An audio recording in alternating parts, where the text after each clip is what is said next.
Hi friends, welcome to my channel. இன்னைக்கு நாகப்பழத்தை வச்சு நான் ஜாம் எப்படி ரெடி பண்ணுறதுன்னு சொல்கிறேன் காட்டுறேன். ஏன்னா பசங்க வந்துட்டு ரொம்ப பேர் நாகப்பழத்தை சாப்பிட்றதில்ல. அதனால நம்ம ப்ரெட்லேயே சப்பாத்திலே இந்த மாதிரி நம்ம போட்டு கொடுத்தோம்னா கண்டிப்பாக பசங்க விரும்பி சாப்பிடுவாங்க. அதனால தான் நான் நாகப்பழத்தில் ஜாம் எப்படி தயார் பண்ணுறதுன்னு சொல்லிட்டு, அதுக்கு நீங்கள் நாட்டு நாகப்பழம் இல்லை ஃபார்ம் நாகப்பழம் இருந்தாலும் பரவாயில்ல. நான் இன்றைக்கி நாட்டு நாகப்பழத்தை எடுத்து வச்சுருக்கிறேன். நாட்டு இது இப்போது இதை வந்து ஒரு 2 தண்ணி நான் கழுவிட்டு வச்சுருக்கிறேன். இப்போ இதில் ஒரு அரை கிளாஸ் அளவுக்கு நம்ம தண்ணி ஊற்றி நான் நல்லா வேக வைக்க போகிறேன். அதாவது குக் பண்ணுறோம். இது வேக வச்ச அடுத்து நம்ம வேக வைக்கும் போது இந்த அதில் மேலே இருக்க தோலெல்லாம் நல்லா அது வேக அது வந்துடும். லாஸ்ட்டாக அந்த கொட்டை மட்டும் நம்மளுக்கு செப்ரேட்டாக க்ளீனாக எடுத்துக்கலாம். ஏன்னா இது ஒன்று நம்ம கட் பண்ணி எடுக்கிறது ரொம்ப நேரம், அதனால நான் குக் பண்ணிக்கிறேன். ஈஸியான மெத்தடு உங்களுக்கு நான் சொல்கிறேன். இப்போ வாங்க குக் பண்ணலாம்.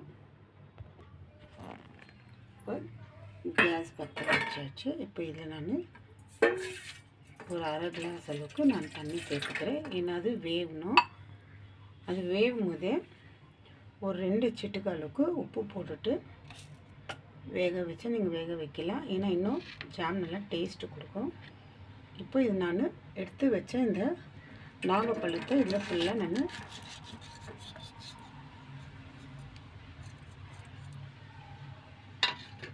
ஃபுல்லாக அது வேக நம்மளுக்கு அந்த இதெல்லாம் நல்லா க்ளீனாக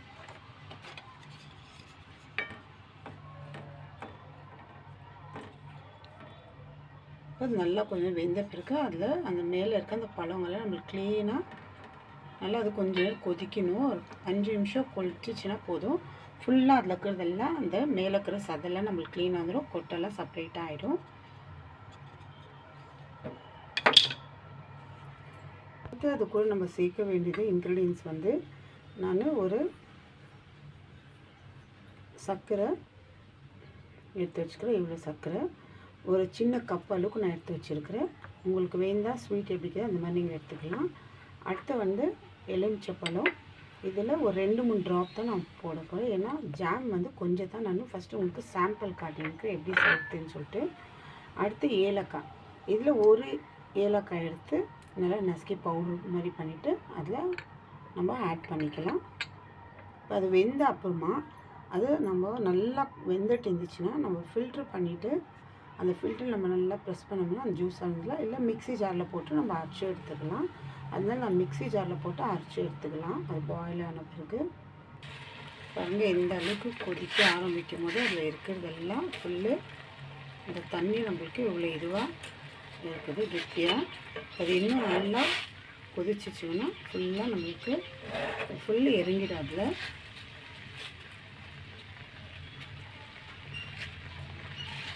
நம்மளுக்கு அரைச்சி எடுத்துக்கணும். அர்த்தம் இப்போ ஒரு 10 நிமிஷம் ஆற வச்சுட்டு நம்ம அரைச்சி எடுத்துக்கணும். இப்போ நான் இது ஆஃப் பண்ணிடுவேன். இது ஆறின பிறகு நான் அரைச்சி எடுத்துக்கிறேன். இதுலேயே இந்த மாதிரி இதிலே ப்ரெஸ் பண்ணோம்னா ஒரு டீஸ்பூன் வச்சு பாருங்கள். அரைக்கிறதே வேண்டாம், நல்லா இந்த மாதிரி வேக வச்சுருந்தோம். இதிலே இந்த அளவுக்கு ஒரு ப்ரெஸ் பண்ணோம்னா ஃபுல்லாக அதிலே வந்துடுங்க. பழத்தில் இருக்கிறது தோல் எல்லாம் வேறு கொட்டை மட்டும் செப்ரேட்டாக இங்கே பாருங்க. எந்த அளவுக்கு இந்த கொட்டைங்கெல்லாம் செப்ரேட்டாக இருக்குது பாருங்க. அந்த மாதிரி இது கொஞ்சம் ஆற வரைக்கும் நம்ம இந்த மாதிரி ப்ரெஸ் பண்ணிக்கலாம். இதிலே ஃபுல்லாக அதிலே எல்லாம் வந்துடுது.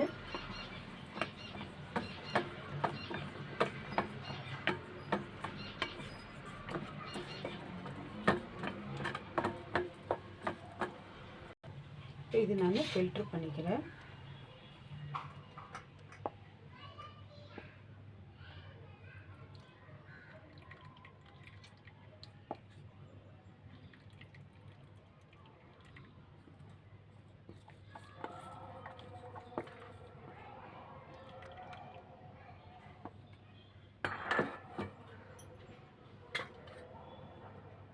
நாகப்பழ ஸ்மெல் எப்படி இருக்குன்னு பாருங்கள். இதில்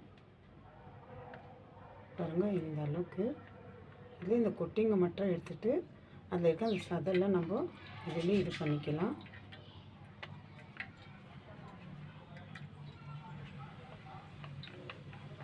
இந்த மாதிரி கொஞ்சம் கொஞ்சமாக நம்ம எடுத்துக்கணும். நான் கடாயில் பேன் இருந்துச்சுன்னா கூட உங்கள்கிட்ட நீங்கள் வச்சுக்கோங்க. இப்போ இதில் நான் இதை எடுத்து வச்சுருந்து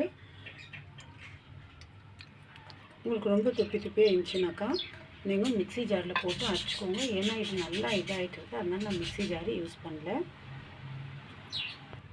நல்லா இது வெந்துட்டு இருக்கிறதுனால நான் மிக்ஸி ஜாரை யூஸ் பண்ணல. இப்போ நல்லா இது இன்னும் கொஞ்சம் நல்லா வேணும், தண்ணி கொஞ்சம் சுண்டுட்டோம்.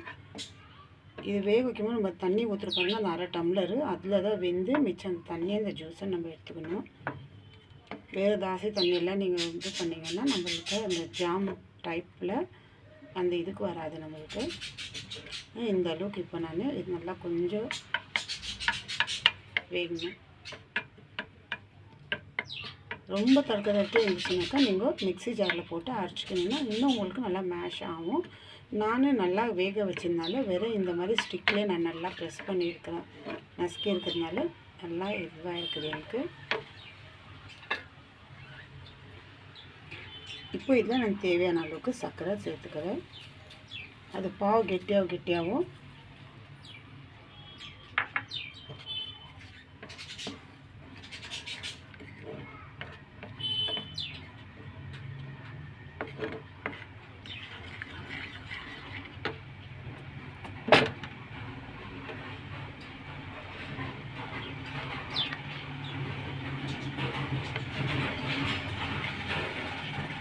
எலுமிச்சப்பழம் நம்ம 2-3 ட்ராப் போட்டோம்னா கலர் இன்னும் மாறிடும். இதில் இப்போ இருக்கிற கலருக்கு எலுமிச்சப்பழம் போட்டுருந்து கலர் எப்படி மாறுதுன்னு பாருங்கள். இப்போ இது நல்லா ஒரு பாவு மாதிரி சர்க்கரை போட்டிருந்தாலும் நல்லா கொதித்து ஒரு டைட்டு கெட்டி கொஞ்சம் இது வரும்போது நம்ம கையில் தொட்டு பார்த்து இந்த மாதிரி லைட்டாக இதாக ஆச்சுனாக்கா அப்போது இது பாவு பதத்துக்கு வந்து இருக்குது சொல்லிட்டு நம்ம ஆஃப் பண்ணிவிட்டு,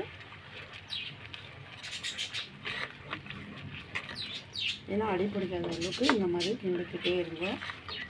கிண்டிக்கிட்டே இருந்தால் தான் அது அடி பிடிக்காது.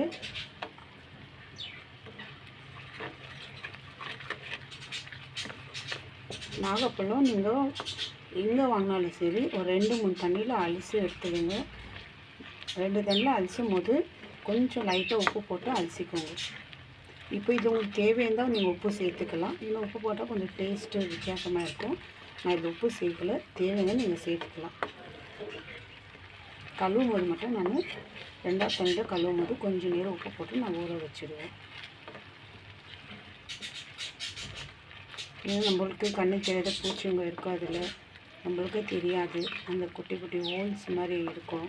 இதெல்லாம் பார்த்து கொஞ்சம் பூச்சி இருக்கா இல்லையான்னு அதெல்லாம் பார்த்துட்டு வாங்கி இந்த மாதிரி ஏதோ ஒரு ஜூஸும் சரி இல்லை இந்த மாதிரி ஒரு ஜாம் பண்ணுறதுக்கும் நீங்கள் அந்த பழத்தை பாருங்கள். பாருங்கள் பெரிய அளவுக்கு நல்லா கொதிக்கிட்டோம். இப்போ நான் ஏலக்காய் ஒன்று நசுக்கி இதில் போட போகிறேன். ஒரு ஏலக்காய் எடுத்து இந்த மாதிரி இதில் போட்டுறேன். ஏன்னா அந்த ஸ்மெல்லு நல்லாயிருக்கும் ஏலக்காய் போட்டாக்கா.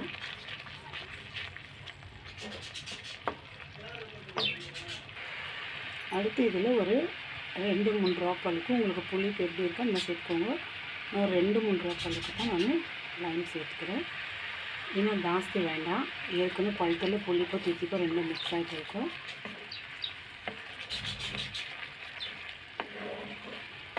சில பசங்களுக்கு ஜூஸ் போட்டு கொடுத்தாலும் பிடிக்காது, வேண்டான்னு சொல்லுவாங்க. அப்படியே சாப்பிடணும் வேண்டான்வாங்க. ஏன்னா இது நம்ம ஹெல்த்துக்கு அவ்வளோ ஒரு சூப்பரான ரிசல்ட்டு நம்மளுக்கு கொடுக்கும். நம்ம ஹெல்த்தும் அவ்வளோ நல்லாயிருக்கும். நல்லா ஹெல்த்துக்கு ரொம்ப முக்கியமான பொருள் இது. நம்ம ஃபுல் பாடிக்கு, நம்ம ஸ்கின்லேருந்து நம்ம ஃபுல் பாடிக்கு இது.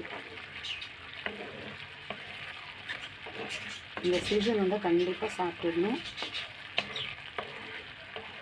மிஸ் பண்ணிட்டோம்னா அடுத்த சீசன் வர வரைக்கும். ஏன்னா நாட்டு இது கிடைக்கும்னா கொஞ்சம் கஷ்டம். எங்கள் வீட்டு சைடெல்லாம் ஃபாரமெல்லாம் எந்த டைமிங்காலும் நம்மளுக்கு கிடைக்கும். அந்த சீசன்லாம் கூட எங்களுக்கு கண்டிப்பாக அது கிடைக்குது. ஆனால் நாட்டி வந்து கிடைக்கிறது இல்லை. அதனால் நாட்டி தான் சைடில் ரொம்ப நல்லது. பாருங்கள் இப்போ நல்லா கெட்டியான பழத்துக்கு வந்துச்சு. இப்போ வேறு கலரில் இருந்து இப்போ இது என்ன மாதிரி கலரில் லைம் 2-3 ட்ராப் புழிஞ்சிருந்தோம். உங்களுக்கு தேவைன்னா புழிஞ்சிக்கோங்க, இல்லை கட்டி வேண்டாம் லைம் எடுத்துக்கலாம். தேவைன்னா 2-3 ட்ராப்ஸு நீங்கள் எடுத்துக்கலாம், இல்லைன்னா அது வேண்டாம் எடுத்துக்கணும். இது நல்லா இன்னும் டைட்டாக தான் நம்மளுக்கு ஒரு ஜாம் போல். உங்களுக்கு வேக வச்சு ஃபுல்லாக அந்த பல்ஸ் எல்லாம் எடுத்துகிட்டு நீங்கள் மிக்ஸி ஜாரில் போட்டு கூட நீங்கள் அரைச்சிக்கலாம். எனக்கு அரைக்கணுன்னு தேவையில்லை, ஏன்னா அந்த அளவுக்கு நான் ஸ்டிக்லேயே நான் எல்லாம் ஃபுல் ப்ரெஸ் பண்ணி அந்த பல்ப்பில் இருக்கிறது எல்லாம் எடுத்துகிட்டேன் நான். ஏன்னா அது சர்க்கரை பாவு இல்லை, சர்க்கரை போட்டுருக்கேன், அது பாவு நல்லா இதாக இருக்குது. ஸோ இந்த டைமில் தான் சிம்மில் வச்சுட்டு நல்லா கலக்கிக்கிட்டே இருக்கணும்.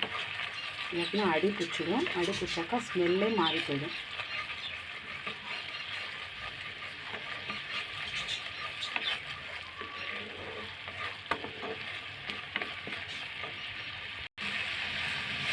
இப்போ இந்த அளவுக்கு ஆஃப் பண்ணிடலாம். எப்படின்னாக்கா கையில் டச் பண்ணி பார்க்கறதுக்கு போது நம்ம இது கோடு போட்டு இது பண்ணுங்கன்னா அது ரெண்டு ஜாயிண்ட் ஆகாது. கோடு பாருங்க அப்படியே தெரியுது. ஸோ அந்த அளவுக்கு நம்மளுக்கு ஜாம் ரெடி ஆகிடுச்சு.